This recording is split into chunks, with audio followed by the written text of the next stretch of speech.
बर्तन सब न्यारे भजे पानी सब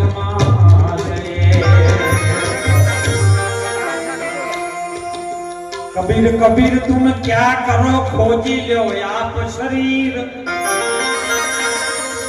दो पांच इंद्रियों ने वश में करो मैं सो कबीर महापुरुषोनी વાત ક્યો લઈ જાય વાણીમાંથી સત્સંગ આપશો તો વાણીમાં ધ્યાન રાખો તો આવી જાય ગોરખનાથ બાપુએ કીધું સાહેબ સાધુ રે તેરો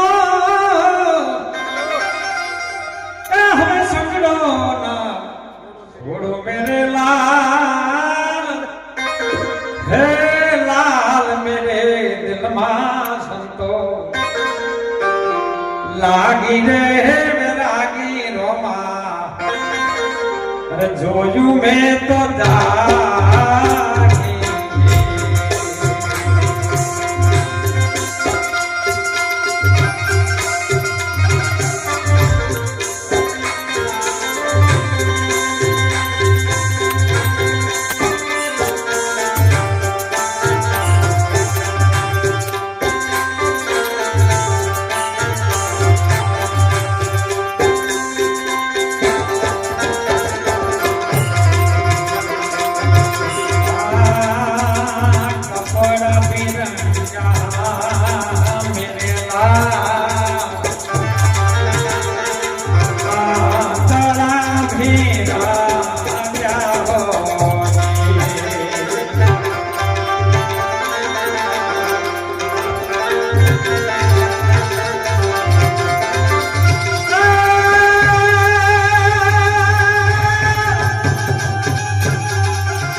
નો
કપડા ભી રંગ્યા મેરે લાલ મેં તો દલડા ભી રંગ્યા પણ મારો મનવો જો દી મન ના રંગાય ને તો દી કશું ગળ પડે એવો તેમાં કીધું તું વાણીમાં કે અંગડે બબૂથા લગાવે જટાવો થારે પણ અંદરથી મન ન રંગાય તો કશું કામનું નથી.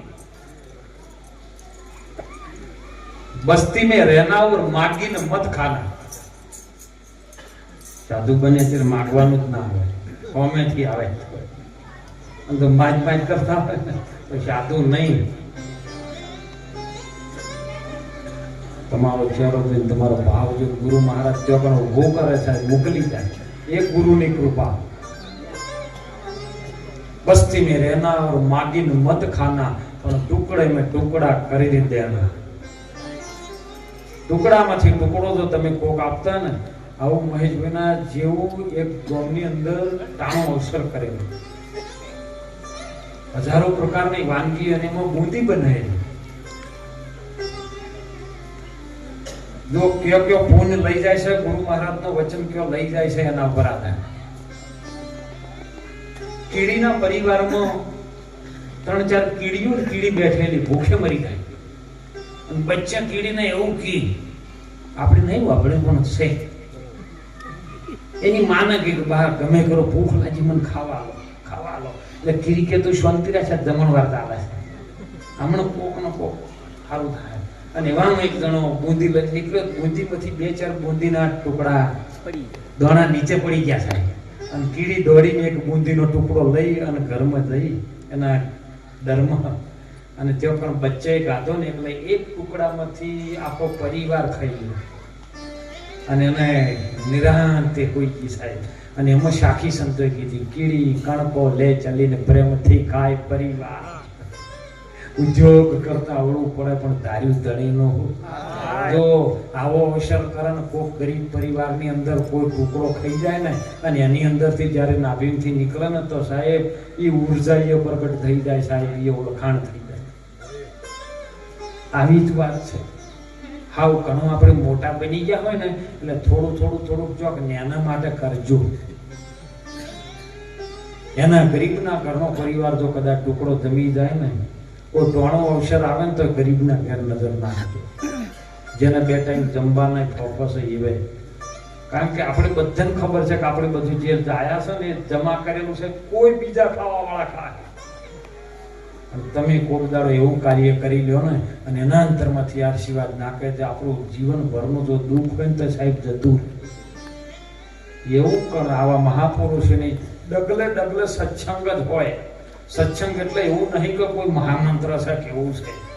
આ ડગલે તમને હોન થઈ જાય ને અને આમાંથી તમે જો કરી લ્યો ને તો તમે આ સ્ટેજના અધિકારી છો સાહેબ. ખૂબ જીવનમાં જાણજો. પ્રકાશભાઈ કીધું બાબા થોડુંક પતઈ રાધા ગરબાનું લેજો કે અમને આનંદ આવે. આપણે આનંદ જ કરો બીજું શું કરવું? હે મહેશભાઈ આનંદ કરવા માટે મંડપ પહોંચ્યા. આનંદ એવો છે સાહેબ કે ભીતરની ભૂમિકા છે. ઘણા નાચવું હોય પણ નહીં નાચી કહેતા. લ્યો ઘણા વળી હું ઉભા કરે તોય નહીં નાચતા. ઘેર એકલા નાચે પણ ઘર વાળા શાકભાજી લેવાના ચાલતા હોય. નાચી લો, અવસર મળ્યો છે, નાચી લો. મીરા નાચી, નરસિંહ નાચ્યો. કઈક પરમાત્માના નામમાં જો તાળી પડી જાય નાચી લઈએ ને તો સાહેબ આનંદ થઈ જાય. ખૂબ હાથ જોડીને વિનંતી કરી, ચોક ખૂણે ચોક નહીં હોય તો બધું ભક્ત મંડળ પણ ગોમડે ચોક હોય નહીં. કતાર નકર દૂધ વાળો હવારે રાડી પાડે તો દૂધ ગીતાબેન ના વેચાય. બપોર પડતા દૂધમાં કેનમાં દૂધ લઈ જતો હોય ને 20 લીટર દૂધ હોય ને તો એક શેરીએ ફરી ઘરે ખખડે નાલે ને તો એ મફતલાલ દૂધ ના વેચાય. પેલો મારો મોટો બાવળિયામાં પડ્યો હોય ને તો 500 લીટર નું પીપળું હોય તો બપોરે તો રડિયા તાપણ થઈ જાય. એમાં જો કોકની જોઈન આવી ગઈ ને તો જોઈન વાળાને શિખર કોણ કહેવા જાય તો મારા બેટા ગોતી લીધો તો બોલો કની તાકાત વધારે થઈ તો કહો. એટલે જોબ હોય ને તોય સાહેબ તમે જેને માનતા હોય, તમારા મા બાપને માનતા હોય, ભાઈને માનતા હોય, બહેનને માનતા હોય, પત્નીને માનતા હોય, બાળકોને માનતા હોય, દેવી દેવતાને માનતા હોય કે ગુરુ મહારાજને માનતા હોય તો એમાં મોનીને જોબ હોય તો બંધ કરજો. નહીતર એનું વ્યસન છે ને જીવનની બરબાદીનું એક પહેલું કલમ છે સાહેબ. રાજા ફતેહ હતો ને પાવાગઢનો રાજા.